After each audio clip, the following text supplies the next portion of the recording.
Every single minute, almost 10,000 videos are published on YouTube about financial education, investing in the S&P 500, the principles of saving, and the golden rule of never spending more than you earn.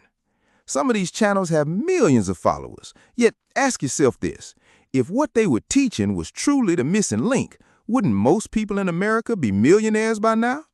The data proves that following spending plans and generic budget advice is not the root of the problem, and that is exactly what sets this channel apart from the rest.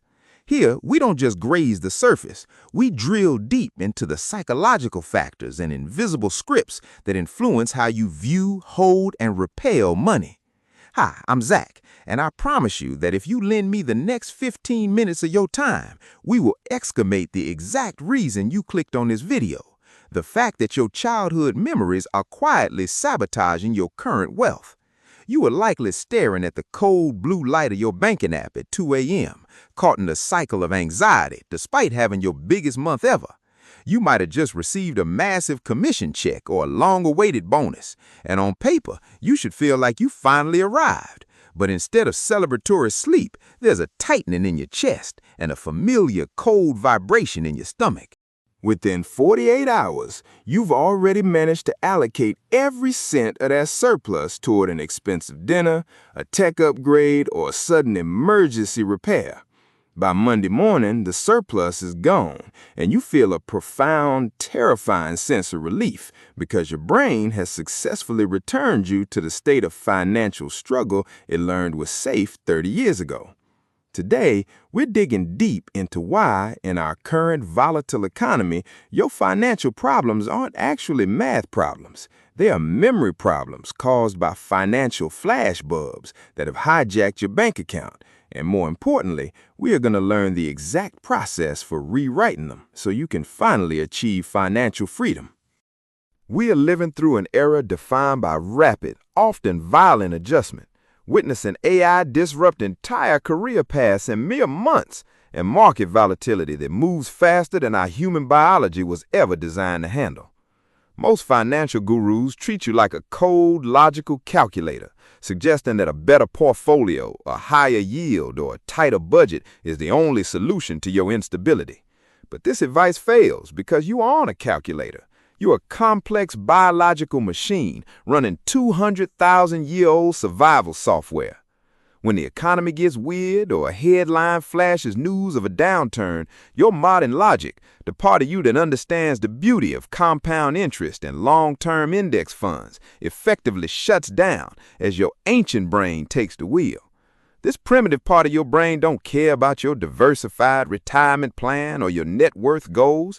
It only cares about immediate safety, specifically whether you're going to be kicked out of the tribe or starved to death.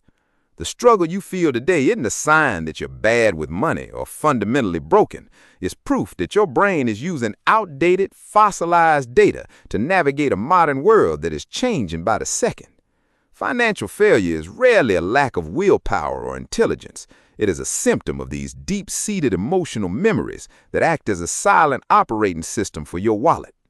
A financial flashbulb is a vivid, high-emotion memory from your childhood, usually occurring between the ages of 5 and 12, that permanently set your internal money thermostat.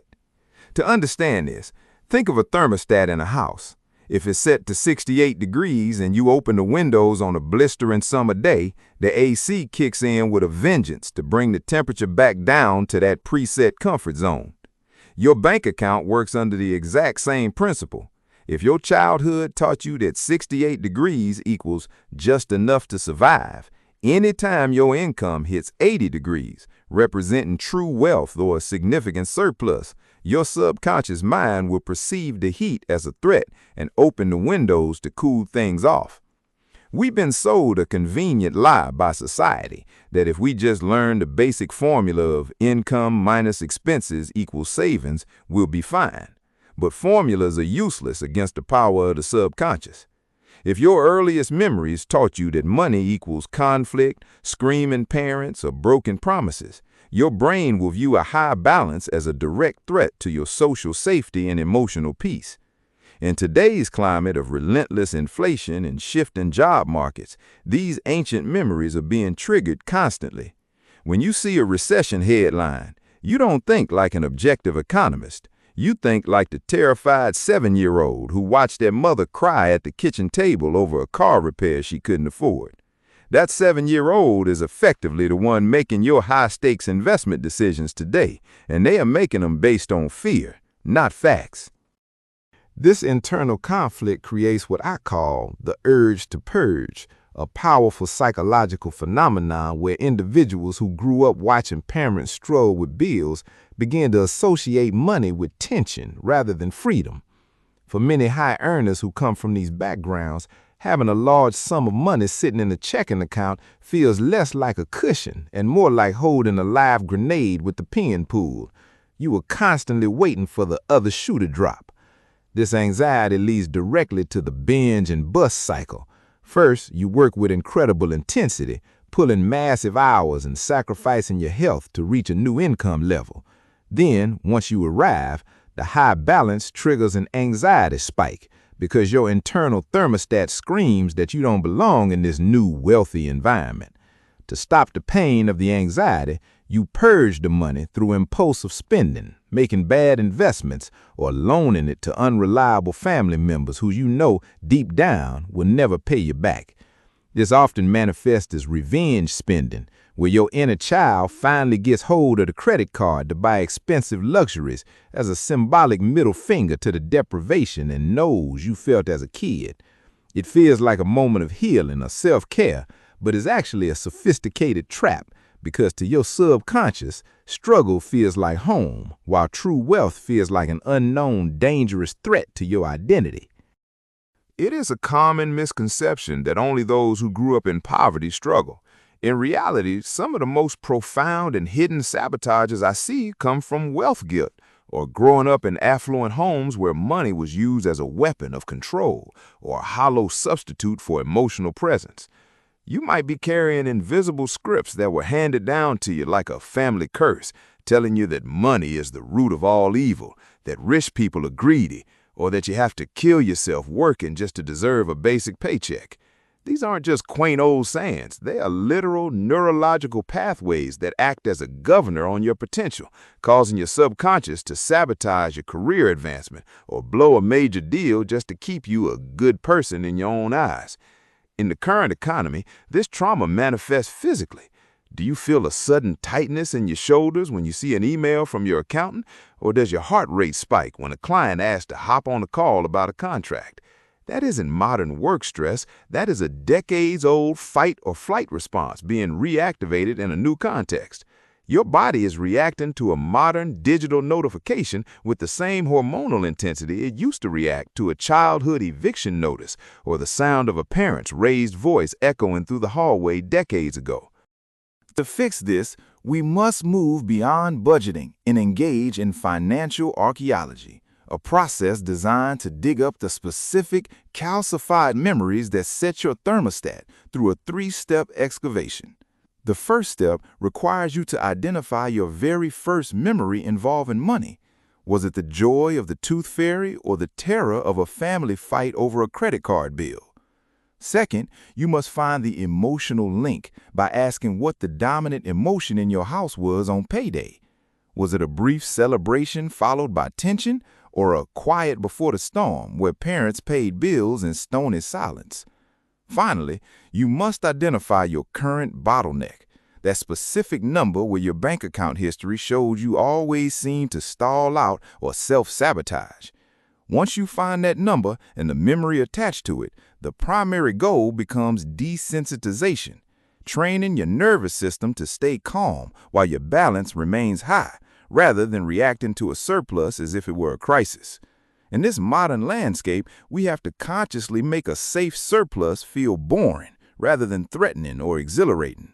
You can begin this process by keeping a small amount of untouchable cash that is not for emergencies or investing, but exists solely to prove to your brain that nothing bad happens when you have extra. You are literally training your amygdala to stay offline while the numbers on the screen stay high. We can see these patterns clearly in real-life case studies, such as Marcus, a brilliant consultant who found himself sabotaging his business every single time his revenue hit a specific mark. Through archaeology, Marcus remembered a pivotal moment when he was 10 years old. His father had come home with a massive promotion, only to be laid off 2 weeks later due to a merger, leading to the loss of their family home. Marcus's internal script was, "Success is a trap. The higher you climb, the harder to fall." And he was firing his best staff and losing interest in clients just to stay low to the ground and safe from a fall that was never coming. Marcus had to realize that today's diversified global digital landscape is fundamentally different from the single employer world of his father. His safety now comes from his 20 global clients, not from staying small.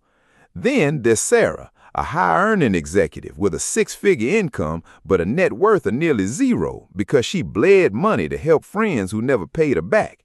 Sarah grew up in a wealthy but emotionally cold home where her parents gave her money instead of attention, leading to a script that money is a substitute for love. For Sarah, keeping money felt like being cold and unlovable. So she had to learn that creating a self-love fund and keeping money for her own future was the highest form of self-care and protection, not an act of selfishness as a childhood script suggested. The true turning point in your financial life happens the moment you realize with every fiber of your being that you are not your parents' economic reality, nor are you the helpless child who was told no 20 years ago. In our current world, the old industrial-age scripts of linear career paths and guaranteed pensions are officially dead, and this new digital economy requires you to move from reacting to the ghosts of your past to proactively designing a wealth identity based on your current values. You need to establish new financial rituals that replace ancient anxiety with empowered conscious decision-making. This starts with a weekly audit done with the curiosity of a scientist rather than the judgment of a failure. Noticing when your thermostat tried to kick in because you had a good week and almost bought something you didn't want. You must also practice safety visualization, where you spend 5 minutes a day looking at your bank account and imagining the balance at double its current level, specifically practicing breathing through the physical anxiety that rises in your chest until your heart rate slows. True financial peace isn't just a specific number in a bank account. It is the total absence of the urge to purge, a state where you can look at a large sum of money and feel absolutely nothing but a quiet, grounded realization that you have options.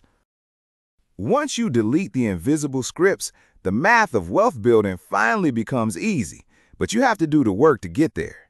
Your homework for this week, because this community is about action, not just consumption, is to identify your specific financial flashbulb and name the rule that memory created for you, such as money causes people to leave or I don't deserve to have more than my father did. Once you've named it, I want you to take the 1-month surplus challenge. Keep an extra $500 in your checking account that you do not touch, do not invest, and do not move to savings. Just let it sit there and observe with clinical detachment how desperately your brain wants to find a reason to get rid of it.